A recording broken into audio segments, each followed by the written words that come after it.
Bonjour à tous et bienvenue dans cette double vidéo consacrée à la fois à la sortie du Raspberry Pi 0.2 et à son installation dans le GPI Case qui pourrait bien trouver une seconde jeunesse. Entrons tout de suite dans le vif du sujet avec la présentation du Raspberry Pi 0.2. En tout premier lieu, ce qui est intéressant, c'est que le Pi 0.2 a exactement le même form factor que son prédécesseur. Même dimension, même port d'entrée-sortie, aux mêmes emplacements. Ce petit détail n'en est pas un car cela signifie qu'il est d'emblée compatible avec tous les matériels et boîtiers du premier Raspberry Pi 0. Il reste quand même la partie logicielle et driver, mais ça j'y reviendrai par la suite. Les entrées-sorties sont donc les mêmes, à savoir un port mini HDMI, capable de délivrer du 1080p sans souci, deux ports micro USB dont un pouvant servir à l'alimenter en énergie, et un autre compatible USB on the go ou OTG pour les intimes. Un connecteur pour caméra au format CSI, un port pour carte micro SD, et enfin les fameux ports GPI aux 40 broches pour interfacer tout un tas de bidouilles électroniques ou, dans le cas présent, mon GPI Case. Si à l'extérieur rien ne change, c'est son matériel qui évolue. Tout d'abord, le processeur est un ARM Cortex A53 64 bits à 4 cœurs cadencés à 1 GHz. C'est quasiment le même que celui qui équipait le Raspberry Pi 3, avec une différence de 200 MHz à l'avantage de son grand frère. Cette baisse de fréquence permet au Pi 0 de moins chauffer, mais reste pour autant très facilement overclockable. Il embarque 512 Mb de RAM, comme l'ancien modèle, mais ses performances sont multipliées par 2 en simple cœur et jusqu'à 5 en multicœur. Il arrive presque au niveau de performance du Raspberry Pi 3.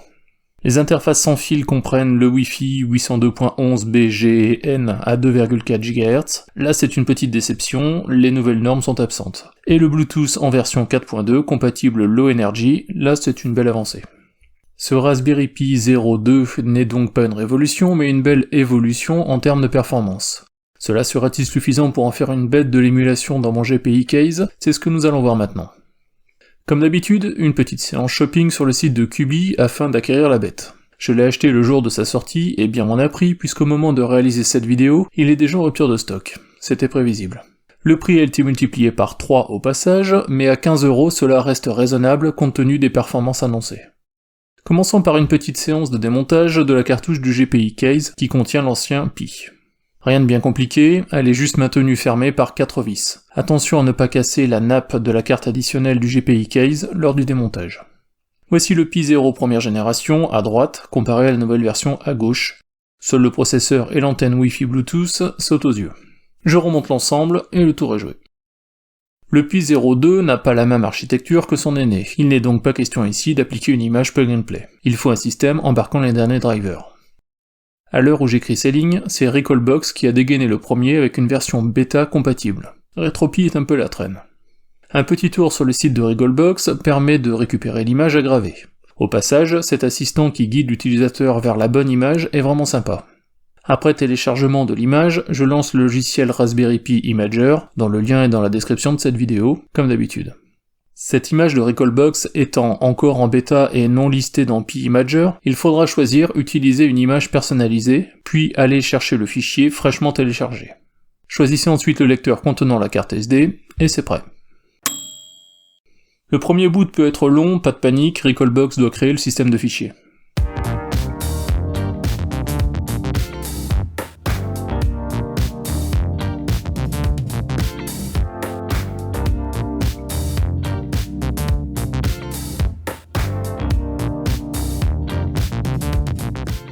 Pour ma part, les commandes n'étaient pas fonctionnelles au premier boot. Pour les retrouver, j'ai dû passer mon GPI Case en mode HAT en pressant Select et O pendant 5 secondes. La petite lumière violette ici m'indique que la commande a bien été prise en compte. Après cela, pas de souci, tout fonctionne. Recalbox est fourni en standard avec quelques jeux gratuits ou open source, il a donc fallu que je télécharge quelques jeux de ma collection pour le tester.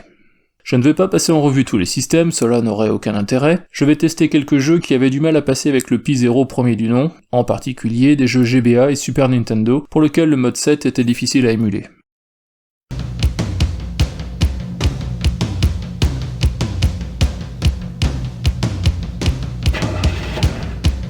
Alright, let's go make some crazy money. Go ahead and pick a car and driver. BD Joe. Yeah, we gon' have some fun. Hey, Hey, it's time to make some crazy money. Are you ready? Here we go! Yeah.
Your selection. Race start.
Just what I needed.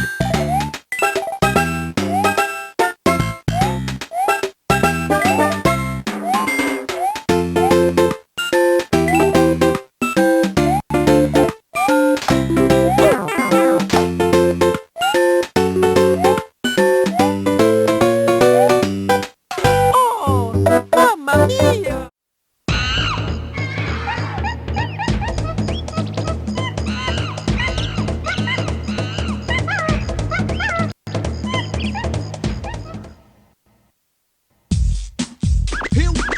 Here we go.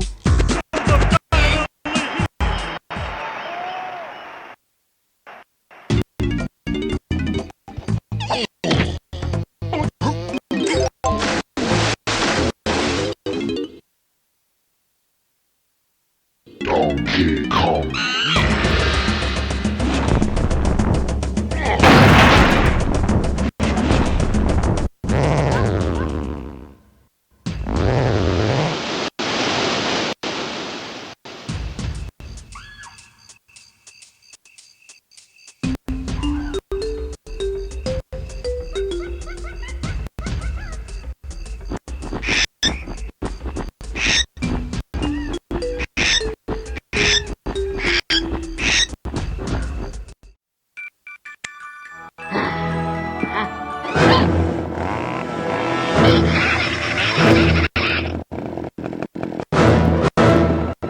Stupid logo. Yeah, that's better. You can get it.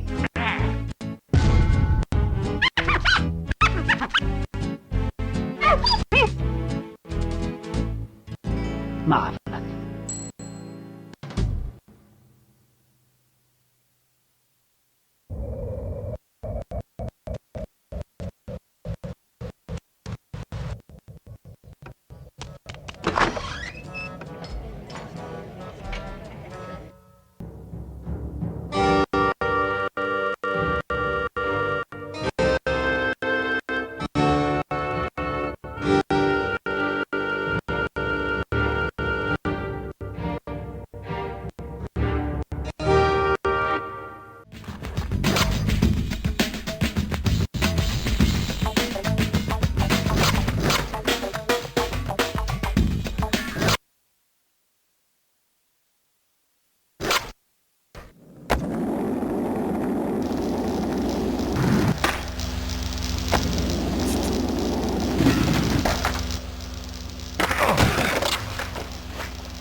Au final, sans être une révolution, ce Raspberry Pi 02 couplé au GPI Case forme un très bon duo pour l'émulation. Le surcroît de puissance octroyé par le Pi 02 est plus qu'appréciable et permet maintenant de profiter à fond des jeux GBA qui vont si bien au GPI Case. Bien sûr, cette machine pourrait même émuler des jeux Dreamcast ou PlayStation, mais l'absence de joystick analogique sur le GPI Case est rédhibitoire. J'espère que comme moi, vous allez maintenant profiter à fond de votre GPI Case, et surtout que cette vidéo vous aura plu. Si c'est le cas, n'oubliez pas, comme d'habitude, le pouce vers le haut et le lien pour s'abonner, si ce n'est déjà fait.